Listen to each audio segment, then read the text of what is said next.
and getting good value for money.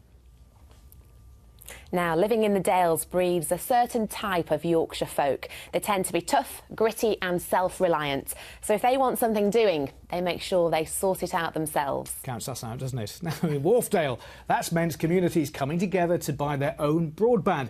As Kathy Killick now reports, it's set to transform both living and working in the Dales.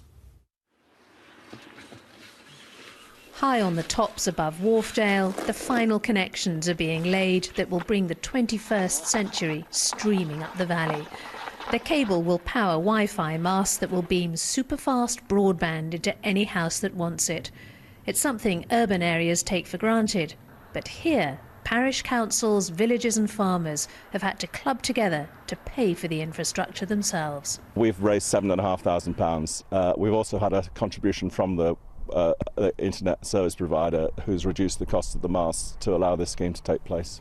In the 18th century, everyone moved out of the countryside and into the cities during the Industrial Revolution, and now the opportunity is for clean businesses to come, using fast broadband, to come back into the countryside and live here and work here, and we call it back to the future. And this is what the future looks like.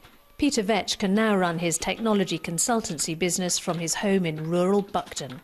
Uploading is now 100 times faster, making video conferencing a breeze. With the speeds we're getting now, it's as good as what you get in the centre of Leeds or on a corporate site. And that makes working and living in the Dale really a feasible thing to do.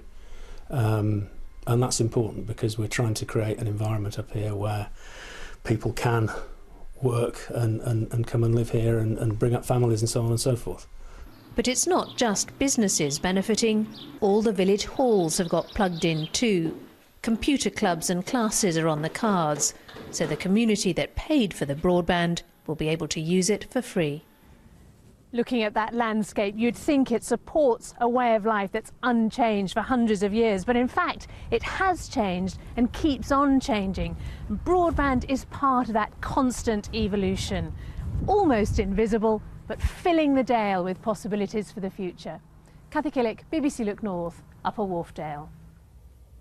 You take it for granted, don't you, broadband, when you do live in the towns and cities? Yes, if you're in the city, obviously you've got it there on tap, but when you're in a rural community, Yeah. I know when we did the Olympic torch last year, trying to get an internet connection with 3G was impossible, especially in rural parts of North Yorkshire. Well, incidentally, Kathy and our cameraman Jonathan Smith edited that piece in the dining room of a house in the wilds of Upper Wharfedale.